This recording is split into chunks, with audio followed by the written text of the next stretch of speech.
Although Breath of the Wild has been established as a very open game time and time again, there are certain things in the game that are linear. Most of these things are the main quests. They contain goals such as talk to this NPC or go to this place. This then leads to the possibility of skips and sequence breaks to lessen the amount of the quest you need to do, or skip it entirely. In this video, I will cover all the simplest skips and sequence breaks that you can do in Breath of the Wild's main quest. Before I continue, please consider subscribing. According to YouTube, only 5.2 people are subscribed. Shout out to that 0.2 person out there. The first skip is Clothes Skip. To enter Gerudo Town, Link must dress as a girl to be let in. This is needed to start the BotW's quest. However, we can get into Gerudo Town and talk to Riju without the clothes. The Forbidden City entry main quest requires you to get the Gerudo clothes set in order to enter Gerudo Town. However, we can just sleep at a campfire, and that will skip that entire quest line. By placing a campfire over here at the back of Gerudo Town, looking up, and then sleeping at the campfire. When we hold up and B so that we sprint when we first wake up, we can enter the town without the trigger to kick Link out being loaded. This will put us into the Riju cutscene to start the Divine Beast BotW's quest. Once Riju tells you about the stolen Thunderhelm, you are sent on a mission to the Yiga hideout to retrieve it. Link must sneak his way throughout the hideout and fight Koga to get the Thunderhelm back. We can skip the entire hideout by clipping into the end. We can glide from the Gerudo Highlands down to the Koga boss arena. Here we can do a shield clip to enter the Yiga clan hideout from the back. On this dark spot, we'll jump and shield surf onto it to get a skew. Then by going over to this gray wall, we'll shield surf and unequip our shield. This will put us out of bounds. Now walking right over here, we can jump onto this spot where the two mats are. Then pressing X to jump, we'll clip back in bounds. Then we can open the door and enter the Koga boss fight. After defeating Koga, Link needs to talk to Riju again to plan their attack on BotW's. Riju is in a different spot this time, so we need to avoid the cutscene trigger a different way. To do the second part of Clothes Skip, we need to get up near this waterfall by either wind bombing or using Rivali's Gale. Then again, we will be sleeping at a campfire to unload the trigger that will make the game look for if Link has clothes on. So by looking up, we'll sleep till morning. And then while the game loads back in after the night, we can turn the camera down so we can see where we're going. And then we're going to run down to Riju and talk to her and mash A as soon as she loads in. Skip the clothes for the second time. Talking to Riju at the lookout post will start the attack on Naboris. Normally you would need to ride a sand seal to get to Naboris, but we can get there another way. Immediately upon starting sand sealing, we will head to the left, this hill. Here we'll need to do a wind bomb to get to this other hill over here. So just aim sort of north and do a wind bomb. And so we'll land over here on this little hill. Now there's going to be a text trigger.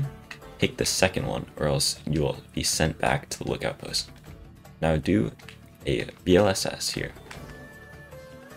And what you want to do is aim here, jump and hold B, and you'll start sliding. And now just wiggle all the way into all this sand. And inside will be the Divine Beast of the BotW's.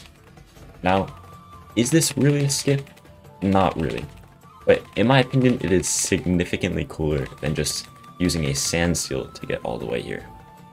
So now we can just drop down and use bomb arrows on the legs without even using a sand seal.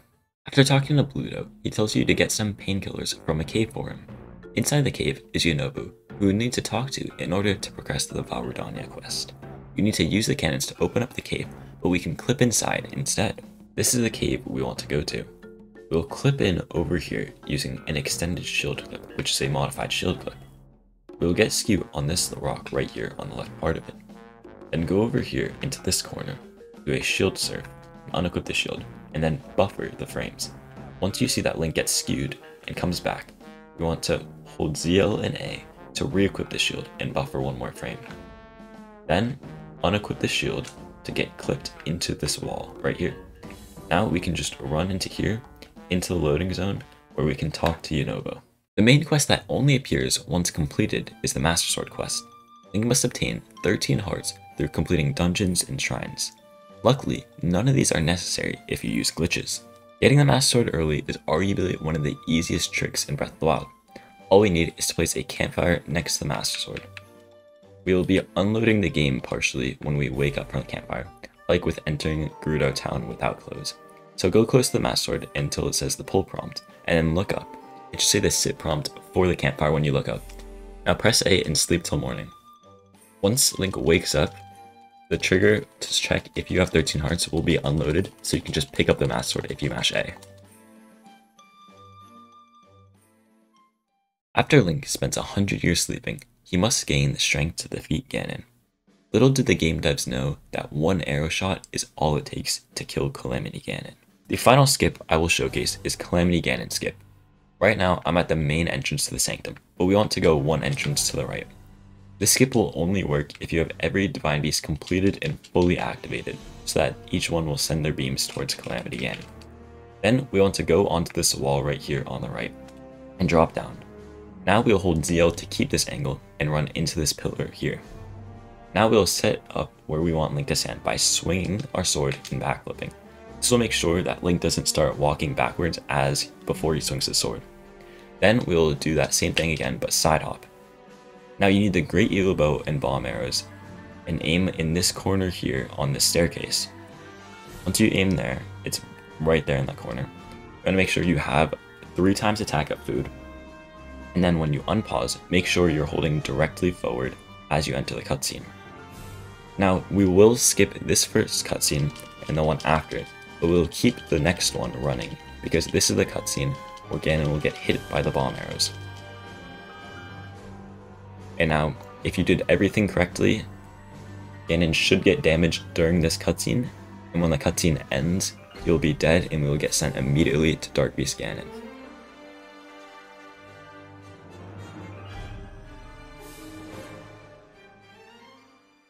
Congrats on cheating. Now Nintendo has a warrant for your arrest. Have fun spending the rest of your life in prison for something as pathetic as using a glitch in a video game.